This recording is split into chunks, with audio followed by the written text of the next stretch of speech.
Welcome to No Cover Music Magazine. I'm your host, Tim O'Brien, here at American Guitar Boutique in Phoenix City, Alabama, where we're happy to showcase and spotlight local musicians and artists.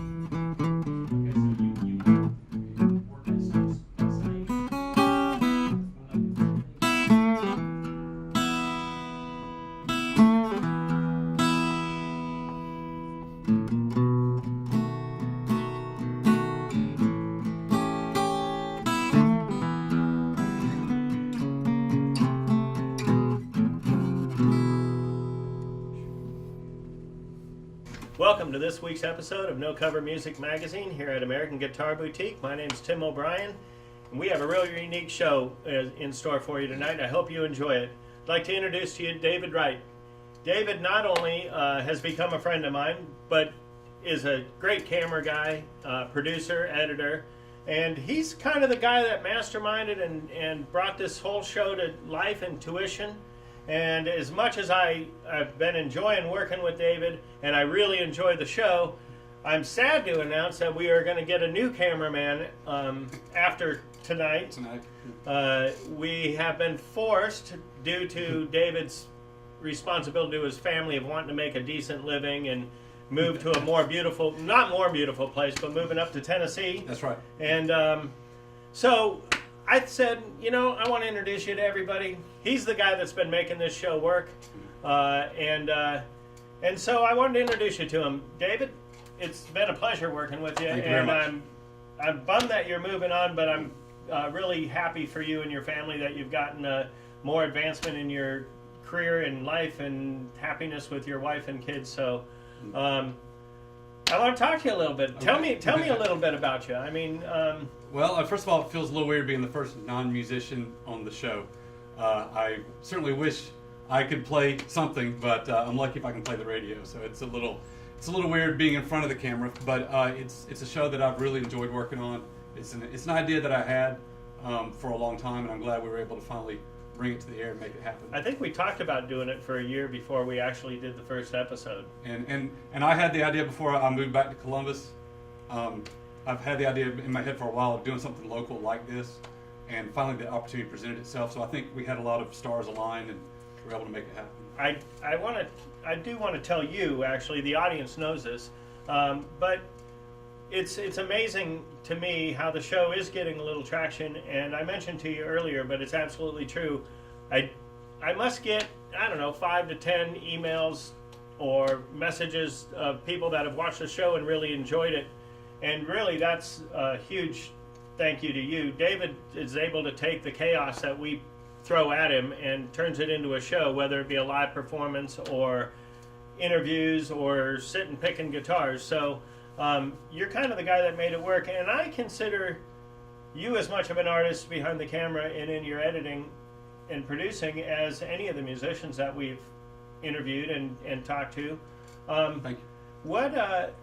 What inspired this direction in life? Was it just something you got into by happenstance, or were you really interested in film? And I've just always been a creative person, mm-hmm. and that manifested itself in different ways throughout my life. Probably the first way that it kind of manifested itself was in my drawing. As a kid in elementary school or whatever, I was usually the kid who could draw the best, and whenever there was an assignment that required any kind of drawing, I was the guy that everybody looked to. I've always enjoyed kind of cartooning, illustration, that sort of thing, and I've always kind of been maybe above average with that. I've never pursued it like with any kind of formal training. I've never really tried to get better, but I've had it's a hobby of mine. For a while, I had an art table set up in my house, and I had all the art supplies, and I really kind of made it a serious hobby. And I've kind of moved away from that in recent years. I still kind of compulsively doodle. You can ask any of my coworkers about that. But and I kind of segued from that into writing. I'm also write fiction. I can talk about that in a minute. And I also became really interested in movies, but always and also I should say comic books. Movies and comic books to me are very closely related. Mm-hmm. And I've always consumed them, even as a kid growing up. I've consumed them more from a craftsman perspective. I've always looked at the nuts and bolts of storytelling and what it takes to put stories together. And really, if there's one unifying theme that has defined my career, whether it's drawing or writing or producing. It's storytelling. And so I just have a passion for that. So in my video production career, I've covered advertising, which my best commercials are ones that tell quick little 30-second stories, and those are fun. And I've done documentaries, and for the last few years I've been working at Fort Benning. I was going to bring that up, but producing their public affairs, kind of running their video shop for public affairs. So it's more news stories type things we're putting together. And that's kind of been my passion. So my lifelong passion has been storytelling. Now, I got to college and didn't know what I was going to do for a living. And I really didn't know that I could get away with doing this for a living. But I was getting into my third year, maybe wrapping up my second year at the University of Georgia, and saw a class description that involved microphones and some reel-to-reel machines and things like that, and it just sounded neat. They sounded like some fun toys to play with. And so I kind of signed up for that class, and I did well with it, and then I signed up for a couple more, and I kind of stumbled through my third year, and before I know it, I had a pretty good amount of hours built up. Hadn't really planned, there was no plan to go into video production, but I ended up in the radio, TV, film program at the University of Georgia Journalism School, and I interned at WLTZ. I am from Columbus, so I interned back in '92 at Channel 38 here in town, and then right after I graduated, I actually interned at CNN in Atlanta, and I was able to start my career coming back home to Columbus at Fox 54 when it was out on Buena Vista Road, and spent a few years here, then left Columbus, was working in cable advertising, living in Birmingham. I was in Birmingham for about 13 years or so. Spent a year in Mobile, all in cable advertising. Spent my last 3 or 4 years in Birmingham doing documentaries. And then I've come back to Columbus for the Fort Benning job. So yeah, that's kind of my career in a nutshell. But and now I've got a new opportunity. I'm moving to Tennessee to work, continuing to do video, but for a different military installation. So that's really cool. So, okay, so you brought something up that I thought was pretty neat. When you were in school, you were working with reel-to-reels and microphones. Yes. How has the digital age affected you? Well, the technology has completely overturned probably at least twice since I graduated. I probably graduated from the University of Georgia at the very end of the analog age. Everything that I learned in school was obsolete within a year or a year and a half after I had graduated. I remember interning. I graduated in June of '93, and that summer I was at CNN, and a representative from Avid was coming in and showing off their new digital nonlinear editor, which was an amazing shining thing for everybody there. But it's completely standard now. So I learned analog. I was working with analog machinery, both in video and audio. And then within a couple of years of working as a professional, it was all gone. So the only thing I really came away with was just the theory and the mindset of, the creative side of what you're trying to do, but the tools that you use to do that, I just learned on the job as new technology was introduced. I have friends that are professional photographers, and most love the editing and convenience of the digital format, but still believe that the analog was much better quality. You think the same thing, or do you like the digital stuff? Well, certainly when it comes to music, specifically music, I still love the analog sound. I mean, from talking to me that my favorite music comes from the 1960s. The Beach Boys. Specifically the Beach Boys. And be careful, don't get me started on the Beach Boys. We can fill 30 minutes of me giving you Beach Boys trivia. But obviously they were recording in multi-track analog. And I don't have to tell you how good and warm and organic all that sounds compared to the digital environment. Well, in the amount of time that it took to edit. I know that David's good, but I know that he probably goes home and whips his show together in less than an hour, and if you were working with analog stuff, it could be a week. Yeah. I don't think it's as big a difference in video, or at least at the level I work at, which is usually in local television. I'm not working with high-end cinema cameras, so I've never shot actual film. I've always shot video, so I can't really speak to that because it's all I've known really. When I first started editing, it was still on analog tape, and you would have to you would have to play that back into a computer at 1-to-1 speed, real time, just to get the footage ingested into the computer. Now you don't have to do that. It's all files on a card. You drag them over, and it's a lot faster. But you know, when it comes to music, my music preferences, analog to me. You still can't beat the sound of it. So, what else? I know you have 2 kids. I have one. Kid. I have a son who's going to turn 13 in a week. And waiting for some math instruction. Yeah, I got to get on the phone and do some homework with him. And a wife. Mm-hmm. How long have you been married? We've been married a little over 14 years now. Okay. And I don't know. I feel like I'm still getting away with something, but she really puts up with a lot from me because as a creative person, I'm kind of quirky and geeky, and she tolerates a lot from me. So I have to I'm sure she remain grateful. But no, she's fantastic, and she's super excited about our move. We're moving away to Tennessee, so we're happy to get started with that. Well. What other hobbies do you have? I mean, I know you work a lot. Mm-hmm. I do. You did mention drawing and stuff, but I mean, what do? You hiking, boating, camping? Well, if it comes to outdoor stuff, the first thing I'm going to say is whitewater rafting. So I love whitewater rafting. We're moving to Tennessee, and there's a lot of opportunities for that up there. So we're really excited. But probably my main passion is writing. Probably about 10 years ago, I began writing again after a lifetime really of studying storytelling, story structure.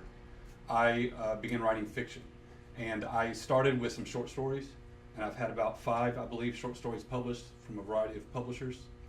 And while doing that and kind of figuring out my rhythm and my method for writing through those short stories, I began putting the finishing developmental ideas that I had for a novel series that had been bouncing around in my head for years because I'm weird like that. And I began writing my novel. My first novel was published in 2014. Awesome. It's called Galahad's Doom. I'll go ahead and put images of it in the show. But the name of the series is Galahad's Doom. It's an epic fantasy, sword and sorcery. Yeah, I was going to say medieval. Like Lord of the Rings, Chronicles of Narnia type action adventure story that has a strong spiritual theme in it. And the second book in the series just came out in 2018, and I'm really excited about that. Still getting word out about that. And I'm about 10,000 words into the third book, and I'm hoping to maybe get it wrapped up in the next couple of years. So to me, that's my passion. I don't ever have enough time that I can devote to it the way I'd like to, but I would love for it to find its audience and for people to get to discover it, because everybody that has read it, and I'm not talking about just people I know, but the random reviews I've gotten online and everything else, everybody's really excited about it. That's really cool. Any aspiration to try and turn it into a movie or Well, it's a dream, sure. I don't know. If those opportunities come along, I'll be more than happy to entertain them. But I don't anticipate that. I write more out of a desire to want to tell the story. And if I happen to make any money off of it, that's bonus. That's pretty much the attitude most musicians have. We have to play, and if we can make a little bit of money, it's cool. You know, I'm going to tell you, plant a seed in your head. My dad, rest his soul, but my dad, super cool guy. Entire time growing up, he used to tell us kids that he was going to write a book about his life so that his grandkids and everything could meet him if he was gone and passed. Well, when he passed away and we were going through his stuff, we sure enough found a handwritten paperwork called Me. And my sister was cool. Her and her son were cool enough to take it and have it edited and printed into a book. And we gave it away to family members. And it was super cool to read. My dad was winded at being a storyteller, so if I could ever encourage you to do something, it's a little more self-serving because you're not using your imagination as much as you're putting down your life's thing. But as a writer, I would encourage you for your family to someday maybe put it all together. I knew my dad obviously my whole life, but it was really great to read his experiences from long before I came onto the earth. And well, I don't usually write comedy, but maybe I'll write my life story. So what are you on Fort Benning? You did advertising and stuff for them, right? Or it wasn't advertising; it was public affairs. So it looks a lot like news. Kind of use a news format to to let the American people know what's happening at Fort Benning. So whether that's soldier training or just community Did you go activities. out and film like the Ranger stuff? And Sure. We'd go out in the training field where the soldiers are out doing their job and learning to be soldiers. did you ever have to go out with them for like days on end? And No, never overnight in the field, but I would perhaps link up when they were doing an overnight field exercise. I'd find them on one day and trek through the woods with them and that kind of stuff. Or I might be in a helicopter or on a tank, or certainly with the Best Ranger competition that happens every April, we're giving that comprehensive coverage. So that's pretty exciting. Yeah, it's pretty neat. And every once in a while you have some famous folks come through and you're catching interviews, and every once in a while you're on hand to witness some history. So you thinking your new gig's going to be a little more laid back or a little bit more full throttle? I think it'll be laid back in terms of it's not going to be a training environment. So it's not going to be the high-speed action, recruiting poster type stuff that I've been shooting for the last few years. But at the same time, they're working on a lot of high-end projects that are pretty, kind of pushing the envelope technology for our nation, and it's going to be pretty cool. That's awesome. So in developing an idea for the show, how did that kind of come together? As far as, you've had this idea for the show for a long time, and I can certainly say how I came aboard on the show, but tell me a little bit about what your vision for the show was and how you developed this idea. Well, like I said, I've always had an interest in music, and I've had an interest in always the local music scene wherever I've lived. I'm not involved in it, but I'm kind of as a fan or as an observer. It's something I've always wanted to support. And I've had a few friends over the years it seems like everywhere I lived, I've always known one or two people that played in bands regularly around the area. And as someone who works in video and local TV, I've always wished I had an opportunity to kind of spotlight local talent wherever I've been living. And you see some of the higher budget, something like Austin City Limits or something that's been running forever. Just something where, like a showcase stage maybe, where you can bring in bands, have multiple cameras, and it becomes a thing that local musicians or local music companies or songwriters, where they want to come and perform and kind of shine the spotlight on them. And so that's kind of was bouncing around in my head for a while. And then I was able to find folks at Phoenix City Cable, Beam Channel 7, and kind of pitch my idea. And they were already looking for programming that could focus on the local community. That's what they're all about. That's what we're all about at Channel 7. And so I pitched my idea. And I think at this point, they had already independently been talking about something along similar lines. I think maybe a producer over there had already contacted you without me being involved yet. I'm not sure of that timeline, but I suggested the idea. My original idea was to always be at a venue on a stage, multiple cameras, full band. And once they approved the show and they let me produce it, I had to scale it down a little bit, something that I can handle on my own. And so it became what people know of us, mainly just single sets here in the guitar shop. We've covered a lot of ground musically with local talent so far. Yeah, and it's been different. And usually it's single artists. Sometimes it's a duo. Sometimes it's a group. And a couple of times we've been able to get out to a venue and show a full band. So to me, it's been satisfying to finally be able to kind of bring my idea to fruition. At the same time, putting the spotlight on local community, local business owner, and let it become,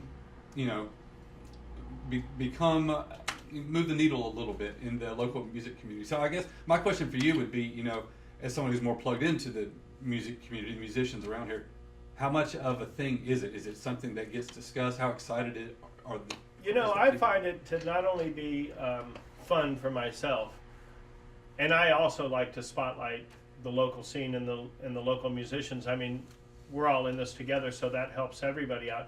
I've been surprised at the, we go out to a club and we film, and the club owners really appreciate it. The one time we did the little thing at the Jam, it was funny. I put out on social media that we were going to be filming for the TV show, and the place was packed. Everybody wanted to get on camera. Awesome. So that's kind of funny. Everybody wants to get in the spotlight, but actually not everybody, because you're happier behind the camera. When I suggested doing this, you were kind of like, oh, I don't know. I don't like being in front of the camera. But Have you enjoyed all the music that we've? I've enjoyed every bit of it.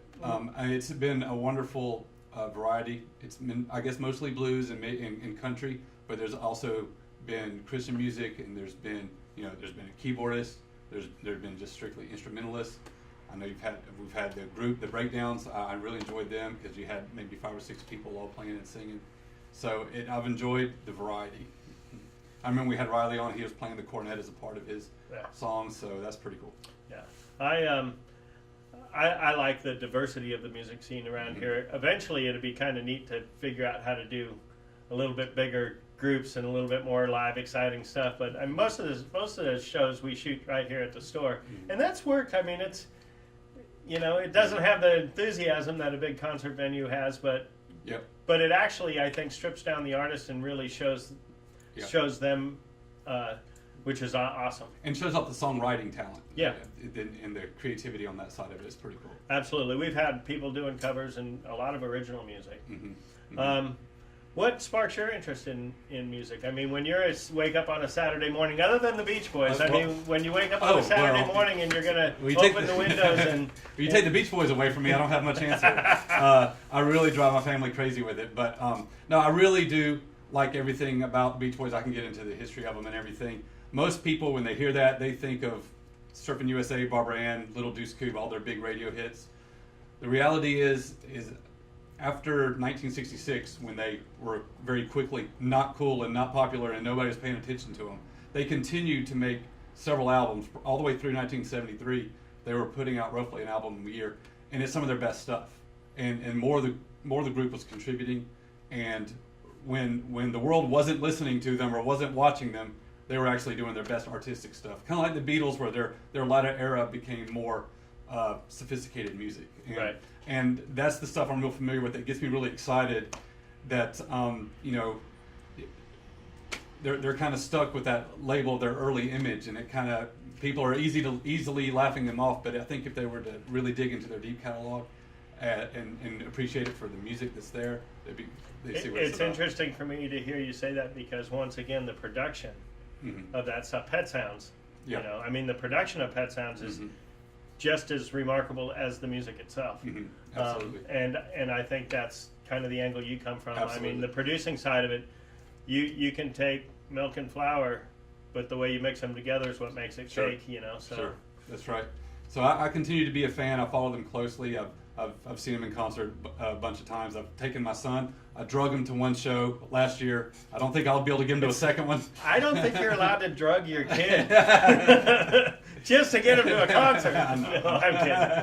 But yeah, it's a lot of fun. So really what I like in music is harmony. So I like a lot of harmony groups. Beach Boys are at the top of the list, but anybody that harmonizes, I'm probably a fan of. So whether it's Eagles, or if it's the country group Alabama, or if it's the Righteous Brothers, or the Motown groups from the 60s, I